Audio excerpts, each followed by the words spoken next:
Bienvenue à tous. Aujourd'hui, nous allons explorer un univers et des concepts fascinants. Théorisé par le grand psychologue Carl Jung, je vous propose un voyage intérieur qui nous emmènera au cœur de notre propre psyché, à la découverte de soi, de nos envies et de nos aspirations. Au cours de ce voyage, nous nous approcherons au plus près de ce que nous sommes, aussi près que possible de notre identité, à la frontière de ce qui est connu et de ce qui est inconnu, perceptible et caché. Au cours de nos vies, nous sommes souvent confrontés à deux idées contraires. Celles que les personnes que nous rencontrons ne changeront jamais, et celles que les personnes que nous rencontrons évoluent et se modèlent au fil du temps. Si ces deux idées sont attrayantes, la vérité est sûrement le juste milieu de ces deux extrêmes. Selon Carl Jung et son concept des archétypes, nous avons bien une partie de nous, presque immuable, qui sert de base à notre développement. Cette partie innée, à moitié cachée entre le conscient et l'inconscient, définit une partie de notre personnalité. Une autre partie de notre psyché est construite par nos expériences et notre environnement. Cette partie construite évolue et se façonne au fil du temps. Selon nos expériences, nous créons des automatismes, des peurs, des envies et des aspirations. Autant de programmations pour la plupart inconscientes, qui nous rendent uniques et authentiques. Avec la pression sociale, les obligations, les injonctions, notre environnement et notre mode de vie en société, nous nous éloignons parfois de ce que nous sommes vraiment, et ce à quoi nous aspirons. Alors nous sentons un décalage entre ce que nous vivons, et ce que l'on aimerait réellement vivre. Il y a parfois un malaise.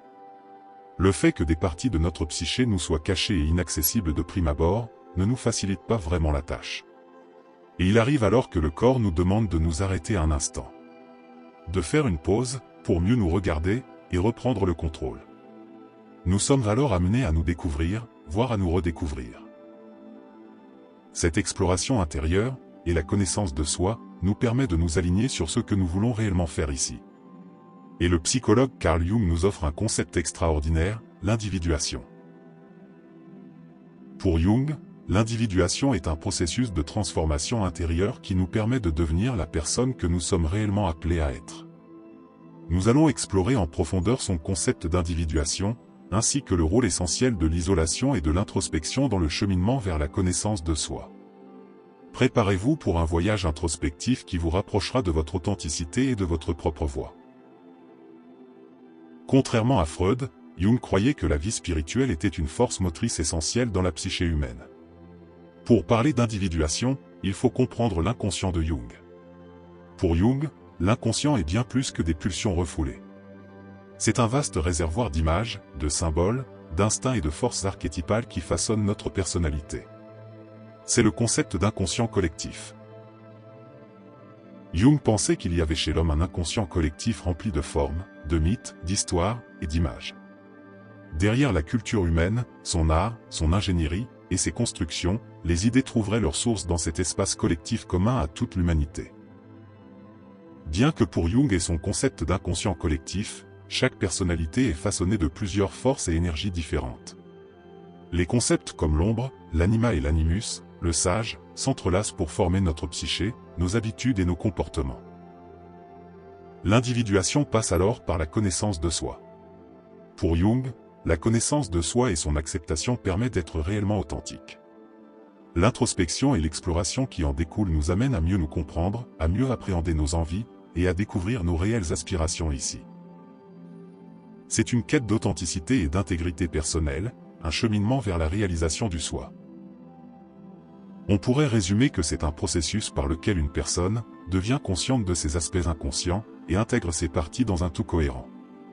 En d'autres termes, c'est devenir qui nous sommes vraiment, au-delà des masques que nous portons dans la société. Jung ne nous donne pas de méthode particulière pour faire la connaissance de soi-même et de nos aspirations. Il décrit cependant dans ses travaux, différents concepts à explorer, à s'approprier. Nous avons mentionné plus tôt, l'ombre, l'anima et l'animus. Nous les retrouvons ici, dans notre processus d'exploration et d'individuation. Tout d'abord la confrontation à l'ombre. Reconnaître et intégrer les aspects de notre personnalité que nous refoulons, permet de s'accepter entièrement. Puis la rencontre avec l'anima et l'animus, nous permet d'explorer et d'intégrer les aspects féminins, masculins de notre personnalité. Pour dialoguer avec notre inconscient, il apparaît que l'analyse de nos rêves, nos intuitions, nos symboles nous permettent de comprendre notre psyché. Enfin, l'intégration du moi permet de créer l'unité et la cohésion entre nos différentes facettes.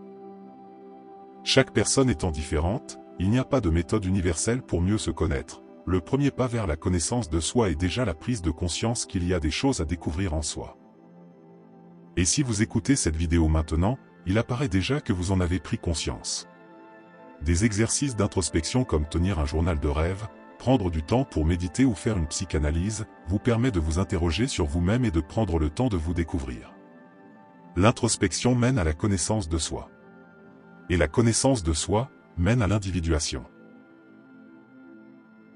En nous tournant vers l'intérieur, nous commençons à comprendre nos comportements, nos envies et nos goûts. C'est un voyage souvent inconfortable, car il implique de faire face à des aspects de nous-mêmes que nous préférerions ignorer. Cependant, c'est un pas essentiel vers l'authenticité, et par là même, vers l'individuation. Jung croyait que l'isolation et l'introspection étaient cruciales. L'isolation n'est pas nécessairement la solitude, mais plutôt un retrait temporaire des influences extérieures, pour permettre une réflexion intérieure. C'est dans ces moments de calme que nous pouvons écouter notre voix intérieure, commencer à comprendre nos désirs, nos peurs et nos vérités profondes. La méditation, l'écriture, la contemplation, l'art ou même la marche permettent de se connecter à soi-même. La solitude peut être constructive et positive. Privé de toute sollicitation extérieure, il est plus facile de se connecter à ses émotions et ses pensées. De découvrir ses valeurs et ses motivations profondes. Sur le chemin de l'introspection, vous ferez sans doute la connaissance du moi profond. Pour Carl Jung, il ne s'agit pas d'une entité fixe, mais plutôt d'un processus dynamique et en constante évolution. Le moi profond représente le noyau unique et authentique de l'être humain, différent de tous les autres. Il est composé de nos instincts, de nos valeurs, de nos aspirations et de notre potentiel non réalisé. Le moi profond n'est pas une partie de la personnalité, mais son centre. Il agit comme un point d'équilibre et d'intégration entre les différentes facettes de l'être, le conscient, l'inconscient, l'ombre, l'anima animus. Le moi profond n'est pas un état figé, mais un but, vers lequel on tend. Pour Jung, le moi profond ne semble pas se révéler instantanément, mais progressivement à travers notre parcours de vie. Il est constamment façonné par nos expériences, nos choix, nos confrontations avec l'inconscient, et notre engagement dans la quête d'authenticité. Ce guide intérieur nous indique le chemin vers notre réalisation personnelle. Il nous inspire, nous motive, nous aide à discerner nos vraies aspirations, et à vivre une vie qui correspond à notre véritable nature. Pour Jung, lorsque nous nous connectons à notre moi profond, nous découvrons alors notre propre voie. Ce n'est pas vraiment une destination, mais un chemin à explorer, un processus continu de croissance et de transformation. Pour conclure ce voyage, je voudrais vous rappeler les étapes par lesquelles nous sommes passés. Dès notre prise de conscience, et notre envie de mieux nous connaître, et de mieux aligner notre vie, nous avons usé d'introspection pour nous confronter à notre ombre. De cette rencontre, nous avons exploré cette partie refoulée de nous, nous l'avons comprise, intégrée, acceptée du mieux que nous le pouvions. Vient alors l'anima animus, une autre partie cachée, qui nous révèle alors les énergies masculines et féminines de notre personnalité. Le moi intègre ces parties cachées dans un espace cohérent. L'acceptation de soi permet déjà de vivre apaisé avec nous-mêmes, augmentant par la même occasion notre estime et notre confiance en nous. Sur la dernière portion de chemin, nous avons découvert le moi profond. Celui qui se façonne avec le temps et l'expérience. Grâce à l'isolation et à l'introspection, nous avons esquissé les contours de ce que nous sommes vraiment, et l'acceptation de soi permet de vivre en étant authentique et aligné avec nos valeurs. Carl Jung nous a donné des outils puissants pour explorer notre psyché et atteindre une vie plus épanouissante. N'oubliez pas, le moi profond est un chemin, et non un but figé. L'introspection et les pauses que vous vous accordez permettent de mieux se comprendre et d'agir en conséquence. La pause et l'introspection sont aussi importants que le mouvement et l'exploration. Se connaître mieux permet d'être mieux aligné sur nos actions, sur l'instant présent et sur nos projets futurs.